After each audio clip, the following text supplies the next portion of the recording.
For all of us, it's about predicting where the consumer is going and getting half of it right. One of the things we want to do is create ads that don't suck. Embracing change creates great possibility. I'm Alan Hart, and this is Marketing Today. Today on the show, I've got Lauren Sallata, who's the Chief Marketing Officer at Panasonic Corporation of North America. Today on the show, we talk about their new campaign launching for the 2020 Olympics, what that partnership means and how they're going to leverage it both for the marketplace effects as well as with their own employees. We also talk a good bit about Lauren's career and her life outside of work in service and foundation work. So I hope you enjoy this conversation with Lauren Sallata. Well, Lauren, welcome to the show. Thanks, Alan. It's great to be here today. Well, I'd love to start out. We'll get to Panasonic. I'm looking forward to talking about that, and especially the Olympics in particular. But before we go there, I'd like to start off with something I saw on your resume, which is your board service, both at organizations like the ARC, which is a nonprofit organization that provides community support for people with intellectual and developmental disabilities, and then also at the Consumer Technology Association Foundation. So my question is, how do you think about service and the act of service outside of work? Well, for me personally, it's incredibly important, and I appreciate the opportunity to tell you about it. From a young age, I used to volunteer in the community in various service projects and all through college and then beyond college. And those days, I had a lot more time to actually spend my weekend or evenings helping others. In the last probably 10 years or so, with my job responsibilities increasing the way they have, I've really spent more time on boards from a fundraising and advocacy perspective, which has been incredibly rewarding. And so I started with the ARC, which is a nonprofit, as you stated, that supports people with intellectual and developmental disabilities with different programming and respite care for their family members, job support and job training. And that is an area that is incredibly important right now to people who are able to work, that they have the job opportunities and the job supports that they need to be self-sufficient and independent. And then I was asked recently, just last year, to be a part of the Consumer Technology Association Foundation Board. And it's such a vast organization, and I'm still actually getting up to speed on all the different ways that we support member companies who provide accessible technologies for visual and hearing impaired, as well as some other areas. But it's really been very rewarding to me, and as an executive in technology, has a lot of really good overlap from my day-to-day responsibilities as well. Right. Well, let's talk about a little bit about your career. It looked like you had started in the agency world, spent some time at places like MCI and Verizon and Xerox before Panasonic. So did you always know you wanted to be a CMO? I don't think that was the original plan. I actually wanted to be an architect when I grew up, but I did gravitate towards communication, and I did start my career in public relations, both at a nonprofit and then at an agency. Then got hired to the client side, which at the time was MCI Telecom in their enterprise business division. And so I've been very fortunate in that throughout my career, I've had increasing levels of responsibility and scope and scale. So, started in PR, but also really expanded into advertising and direct marketing and digital and all of the other disciplines beyond media. And then once I really was into the first several years of my career, I realized that as a liberal arts undergrad in English, which I still highly encourage people to do, there's still a lot of value in that. It did occur to me that I was responsible for positioning companies, and I decided to go back to school part-time to pursue my MBA. So it took about 6 years, but I went to school in the evening and worked full-time and got my MBA from Temple University in Philadelphia. Yeah, that's fantastic. Getting your MBA, whether full-time or part-time, is no joke. And I can only imagine working a full day and then going to school in the evenings, plus juggling just family life, I'm sure, too. Yeah. And this was before online classes, right? It was like right when those started. So you couldn't take your full curriculum online. So, but I've always made it a priority, in my career to listen and to be a great business partner, even though communications and marketing and branding and digital tend to skew a little bit towards the creative and the human connection side. It's really important that any marketers really understand what the business is trying to accomplish, not just at the brand level, but at the business level, and then both in the short and long term. So I've tried to impart that unique perspective and to be close to the customer with all of the teams I've worked with over the years, and also challenge myself to really understand what it means to walk in the customer's shoes. Lauren, let's talk about Panasonic. I know it's not the company or brand that most people think of. Like, I grew up in the 80s, so I had a tape recorder actually that was a Panasonic, as well as a TV and a VCR. Panasonic is much different, I think, today, especially in the US. So can you give us an updated view on what Panasonic is, and maybe how it's different in the US and North America versus the rest of the world? Absolutely. Panasonic, as you said, is a global brand that has predominantly been in the consumer products business for 100 and what will be 102 years next month. Actually, this month, it's March. So, what has happened actually over the last almost decade in North America, we've quietly transformed our business into a pretty successful B2B solutions provider, and also business to business and business to government. So while we still do have a footprint in some consumer product categories like beauty and grooming, small appliance, the Lumix camera, we predominantly are actually serving businesses in key industries like manufacturing, automotive, mobility, food retail, avionics, et cetera. And the company has grown quite a bit here, almost by $5 billion, while we've become kind of behind the scenes in this B2B sort of ingredient brand. And so in North America, we've been really focused on, in addition to some of the industries I've mentioned, really powering the last two revolutions in the automotive industry. First with the hybrid automobile with Toyota, and then most recently powering the most successful electric vehicle in history, which is Tesla.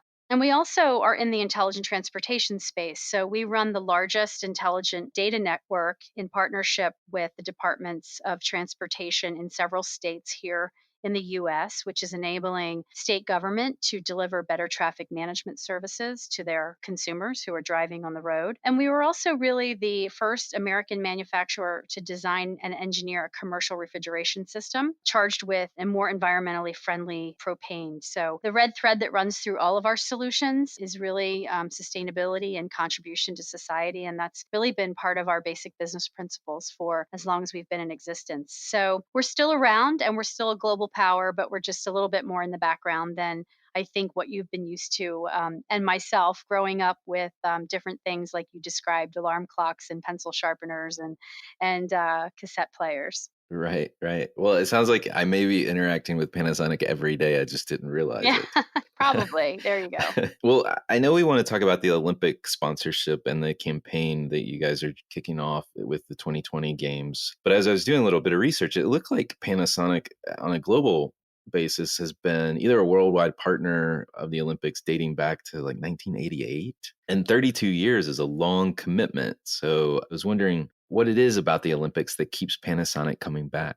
So we recognize, as Panasonic recognizes, that the Olympic Games stand for unity, social good, and a commitment to excellence that shows the world at its very best. And we proudly support that mission, both through our technologies and our partnership. And it really aligns with our core mission of contribution to society and giving back. We have basic business principles that if you asked any employee anywhere in the world would tell you the same thing.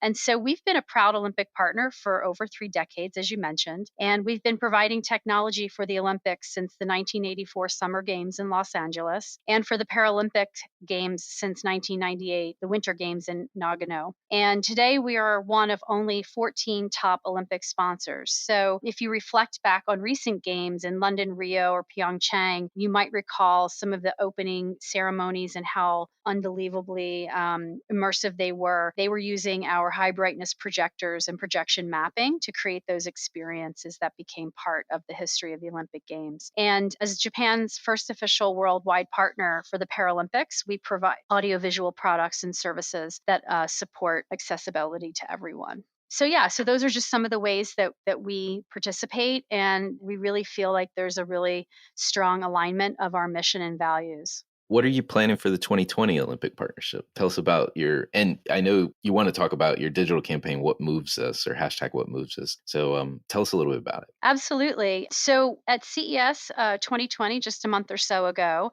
we kicked off our new digital campaign, which is hashtag whatmovesus. And the idea is really when you look at who our current buyers are, and if you look at all the generations that are in the workplace today, and I think to your earlier point, what is Panasonic doing these days? We really, in terms of our brand strategy, took a hard look at awareness levels with those multiple different generations. And so we created this campaign with the impetus to build a relationship with future generations of buyers that may not have grown up with our products. So in the example that you gave, that you grew up in the 80s and were really aware of Panasonic, there's a lot of millennials and Gen Z who are not getting that experience. And so we put together this idea of what moves us so that we can tell our story. And through our shared purpose, millennials are mission driven, Gen Z the same. And so as a company that has placed a really high value on that for a really long time, we want to tell our story, whether it's because we want to hire new talent, keep our employees excited about being here,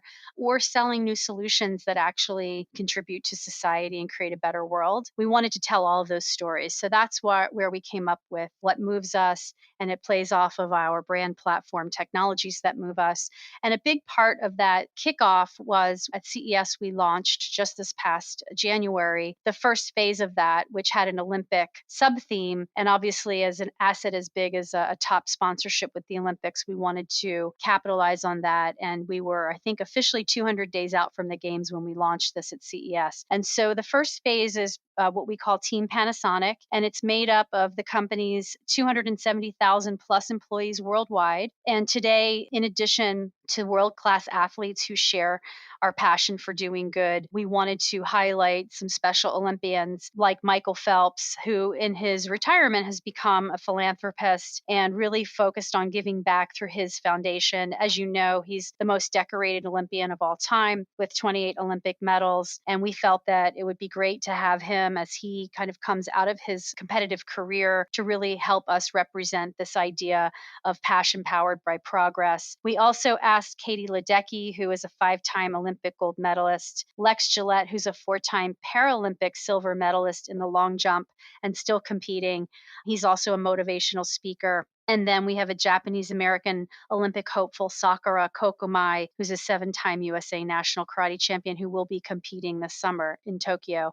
So we were very excited to have all of them help us tell our stories. And we gave, I think, in return, them a platform to help them tell their stories about how they're giving back through their various foundation and community efforts. And so we're really excited. That first wave of stories have been in digital channels for, I think, about 2 or 3 weeks now. And we will start to roll additional stories all throughout the year from various parts of our business. Got it. I love it. And I love the diversity of the athletes that you've selected and legends, if you will, when you're talking about Michael Phelps, brought together to help you with this. You talked about Team Panasonic with employees, but I've seen big time sponsorships. One that comes to mind is Aon and its sponsorship of Manchester United over the years and translate into huge employee motivation and a rallying point, if you will. I'm just curious how you're leveraging this. You talked about Team Panasonic, but tell us a little bit more about how employees are getting engaged. Well, absolutely. We launched this campaign because we saw such a strong opportunity to align our brand and our brand promise and who we are as a company with the expectation of these younger decision makers. But that also applies to employees. We have, as part of this digital campaign, hashtag what moves us, we want to demonstrate and showcase Panasonic employees who are inspired to create, for example, the electric vehicle of the future, one battery at a time, to those employees who are working on renewable energy and people who come to Panasonic for the opportunity to work on these incredible technologies that are literally changing the world. There's thousands of employees who volunteer in our communities. We have paid time off programs for employees to volunteer either at the nonprofit of their choice or through orchestrated company activities.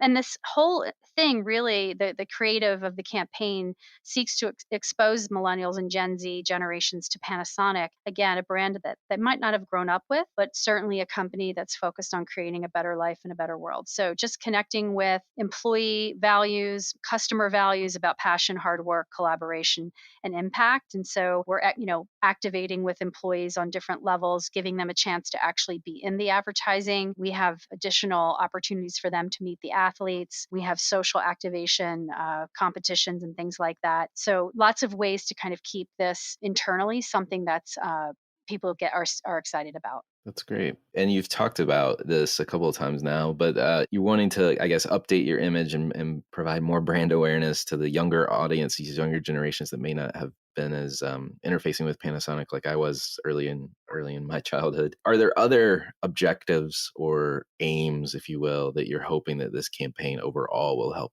with Panasonic? Yeah, absolutely. So, we can't forget that quarter to quarter, we still need to generate business for the company. And so, the other part of this campaign, we kind of structured it. The strategy was built around this idea of the head and the heart, not necessarily making a deep distinction between B2C and B2B and B2G, because we felt that millennials and Gen Z really are growing up with more of a blurred lines between work and life. And so, we felt that there was a real opportunity to reach them as individuals and really just tell our stories. Perhaps this is a destination for them, or they might consider working. Of course, are looking at how can we talk to them in their emerging roles as decision makers in big technology, complex technology purchase decisions within their companies, and also really just to change the perception of the company overall. So it kind of blends the both best of both sort of a consumer campaign, but also a B2B campaign. So the other piece of it is, the head and the heart. So the heart is all the stuff that we've been talking about, but the head is really a thought leadership approach that we're working on in partnership with Harvard Business Review to do some pulse surveys around the future of mobility and the future of food retail, which are two key growth markets for us. Well, let's talk about that a little bit because I know you mentioned that when we last talked in our prep call. Tell me a little bit about what you're seeing as a result from that, and I think it hasn't quite been published yet, if I'm correct. Yes, we're working on that, just going through the results now. But basically that we're working with HBR to launch two primary research-driven initiatives. Like I said, one is the future of mobility and the other is the path of adoption in food retail of new technologies. And it's really in support of our Panasonic North America thought leadership strategy. Our goal is to provide customers and prospects value in the form of these reports about key business and technology issues, with the hopes of helping them solve or rethink some of their strategic business issues. And so, with respect to the food retail industry, which includes quick service restaurants, institutional food services, cold chain refrigeration, et cetera, some of the shifting consumer preferences are definitely a big driver of strategy changes. And disruption specifically continues to be led by artificial intelligence and Internet of Things. So, as those two predominant technologies become integrated more with hardware, that's really where food retail leaders, industry participants are looking to figure out how does it work in their particular business flow. And then really relative to transportation, it seems early results looks like only one quarter of the companies are really tech forward. And so most of them are followers. And most important factors for growth are more customer centric solutions and products and services. So, and, of course, electric vehicle and all levels of autonomous vehicles are certainly a part of that equation. Not so much autonomous personal, but autonomous fleets and ride sharing are really at the top of the list. Right, right. No, it's a lot to look forward to as we stand here in 2020 and think about the next decade to come. Technology, it's already changed our lives, but I imagine it's going to revolutionize business models going forward too. Absolutely. Yeah, we're seeing quite a bit of that. Well, switching gears a little bit, getting back to the person behind the microphone. I love asking this question. Has there been an experience of your past that defines or makes up who you are today? Wow, there's many of them. In terms of my work life, I think at a young age, I was always ambitious and I always had summer jobs. I liked having the independence that comes with being able to support yourself and things like that. But really, I was so fortunate early in my career to have really impactful mentors that really encouraged me to take risks and embrace change. And so, one of the examples of that was being offered an opportunity to actually kind of spin out of marketing, comms, and brand and kind of move into a service delivery role for a couple of years, which had responsibility also for P&L management. And so I remember thinking, I don't know, this is like really, outside of my wheelhouse. But I decided to do it because it really gave me a much greater appreciation for client delivery, certainly being able to understand a P&L and the mechanics of that. So I was really grateful for that opportunity. And then I was grateful that I could kind of spin back into a strategy and BD role and ultimately back into marketing and digital. So that was a really very fortunate opportunity that I had. Yeah, I think P&L management is a an early exposure to that is something I've actually heard on a number of interviews. So you hit it on the head, I guess. One of the ingredients. I think there's that sort of picture that goes around, that the path to success is not a straight line up and to the right. It's kind of up and down and sideways. And I really think there's a lot of truth to that, at least in my own career trajectory. Yeah. Well, if you're thinking back and trying to advise your younger self, what would you advise that person to do? Definitely to take more risks and be open to additional possibilities. I mean, I obviously gave an example where I did, in fact, take a risk and move into a non marketing role for a while, but really just looking for ways to take more risks. I've been very fortunate. I did work in companies that, at the time they were sort of distressed, either sort of into mergers and acquisitions or bankruptcies. And so those very non steady state business environments gave me a lot of great management experience. And so I don't think I sought that, but when you're in it, you really kind of just take the best of what you're learning. And it has served me well. So you just have to embrace where you are. And sometimes it's not a straight line. Yeah, no, I hear you. And early on in my career, I was working in what I would classify as a sunset business in the life stage of things. And I agree with you. It does, as you're struggling to find or eke out that growth that really is trying to get you back to parity of the last year, puts a whole laser focus on every decision that you're making. And the resources obviously are constrained as well, usually in those environments. Absolutely. And I mean, I think too, if, I was actually going to give advice, I would say, those are opportunities. Like, I think sometimes, it's that analogy of the iceberg. You don't see sort of underneath the water, the hard work, the sacrifice, the determination. You just, sometimes people might just assume there's been sort of success out of nowhere. But, you really do have to put the work in, finding mentors in non-traditional places, building relationships. And they don't have to be necessarily formal mentorships. You can just build a relationship with somebody in finance so that you can understand as a, marketer, how do they perceive the function and the discipline, and how can you be better informed about the language of the CFO? Finding,